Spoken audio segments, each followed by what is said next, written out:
আসসালামু আলাইকুম। নতুন একটি ভিডিওতে আপনাকে স্বাগতম। বর্তমান যুগে বহুল ব্যবহৃত একটি প্রোডাক্ট নিয়ে আজকে হাজির হলাম, যার নাম হচ্ছে চিলার। বর্তমান সময় ইন্ডাস্ট্রিয়াল এরিয়াগুলোতে এর চাহিদা রয়েছে ব্যাপক হারে। আজ আমরা দেখব 40 টন একটি ইনভার্টার এয়ারকুল চিলারে কি কি ইলেকট্রিক্যাল কম্পোনেন্ট রয়েছে এবং কি কি মেকানিক্যাল কম্পোনেন্ট রয়েছে। তাহলে চলুন শুরু করা যাক। ইলেকট্রিক্যাল কম্পোনেন্ট যদি আমরা দেখতে যাই, তাহলে প্রথমে আমরা দেখতে পাচ্ছি একটি লজিক পিসিবি বা কন্ট্রোল পিসিবি, যা প্রোগ্রামিং পিসিবি নামে পরিচিত। এই পিসিবি দ্বারাই এত বড় চিলারটিকে আমাদের কন্ট্রোল করা হয়। এর মাঝে সেন্সরের অবস্থান, সুইচের অবস্থান।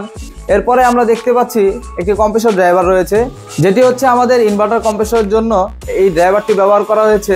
এই ড্রাইভারটিকে সঠিক ভোল্টেজ দেওয়ার জন্য আমাদের একটি ফিল্টার বোর্ড ব্যবহার করা হয়েছে। এখানে আমাদের আরেকটি কম্প্রেসর ড্রাইভার ব্যবহার করা হয়েছে এবং এর সাথেও একটি ফিল্টার বোর্ড ব্যবহার করা হয়েছে। আর আমাদের এই চিলারটিতে একটি ফেস ডিটেক্টর একটি পিসিবি ব্যবহার করা হয়েছে, যেটি খুবই ছোট কিন্তু প্রোটেকশন হচ্ছে অনেক বড়। আমাদের ফেস কখনো যদি রিভার্স হয়, ফেস কখনো ত্রুটি হয়, সেক্ষেত্রে এই পিসিবি হতে আমাদের চিলারটিকে সেফটি প্রদান করবে এবং চিলারটিকে রান হওয়া থেকে বিরত রাখবে। এখন গেল আমাদের ইলেকট্রিক্যাল কম্পোনেন্টগুলো। এখন দেখবো আমরা মেকানিক্যাল সাইডে কি কি যন্ত্রাংশ রয়েছে। আমরা সকলেই জানি মেকানিক্যাল সাইডে 4টি যন্ত্রাংশ নিয়ে গঠিত: কম্প্রেসর, কন্ডেন্সার, এক্সপানশন বাল্ব এবং ইভাপোরেটর।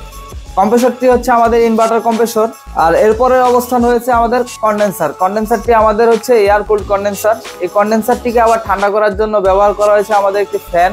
কন্ডেন্সারের পরের অবস্থান হচ্ছে এক্সপানশন ডিভাইস। এই এক্সপানশন ডিভাইসের সাথে আমাদের একটি সাবকুলিং এর জন্য মিনি বিপিএইচি ব্যবহার করা হয়েছে এবং ইভাপোরেটর হিসেবে ব্যবহার করা হয়েছে আমাদের বড় একটি বিপিএইচি।